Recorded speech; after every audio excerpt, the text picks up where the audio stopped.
निरीक्षक लोगों को लालच बता करके 12-14% डिपॉजिट के ऊपर देने की बात कर करके सारे लोगों से, गरीब लोगों से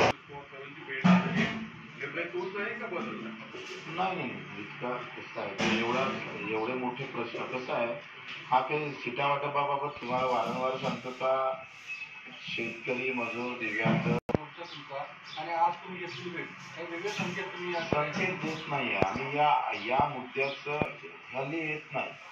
जाती धर्माचेच मुद्दे काय येतं चर्चेला, माझ्या दिव्यांग बांधवाचं काय येत नाही, शेतकऱ्याचे मुद्दे काय चर्चेला येत नाही, मजुराचे असो, कर्मचारी असो किंवा लहान लहान, तरी हे मुद्दे चर्चेला आले पाहिजे ना. प्रकल्पग्रस्त आहे, शहीद, तरी हे जे खरेखुरे मुद्दे आहेत त्या संदर्भात ठीक आहे.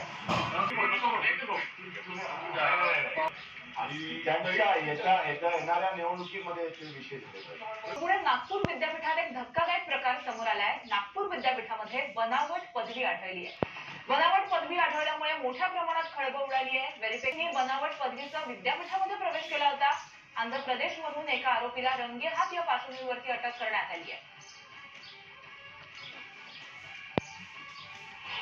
हे डॉक्युमेंट व्हेरिफिकेशनसाठी इकडे पाठवले होते.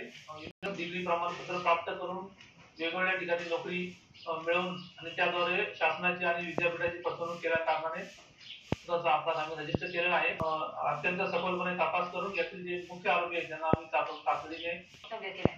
प्रशांत परिचारक यांनी कार्यकर्त्यांना गुढा धोरांची उपमा दिली आहे. पुन्हा कोणाच्या दावणीला जाऊन वैराण खा असं कधीच सांगणार नाही. आपल्यात हिंमत आहे तेव्हा आपल्या विश्राम आपण सांभाळणार. तुम्हाला वैराण घालायला त्यातून प्रशांत परिचारकांची नाराजगी आणि बंडखोरी उघड झाली आहे.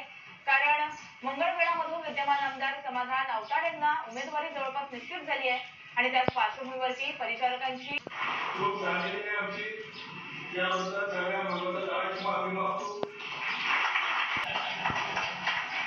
आपल्या हिंमत आपण सांभाळायचं. तुम्ही काळजी करू नका. तो ही आता ठाण्यात धडधडणार आहे. भगवा सप्ताहाच्या निमित्तानं ठाकरे गटाचा भव्य मेळावा हा आयोजित करण्यात आला आहे. गडकरी रंगायतन इथं हा मेळावा पार पडेल. दरम्यान आदित्य ठाकरे आणि संजय राऊत तसंच ठाकरे गटाचे विविध नेते पदाधिकारी यावेळी उपस्थित राहणार आहेत. ठाणे शहरात आज शिवसेना उद्धव बाळासाहेब ठाकरे पक्षाचा मेळावा आहे आणि ठाकरे गटाच्या मेळाव्यापूर्वी ठाणे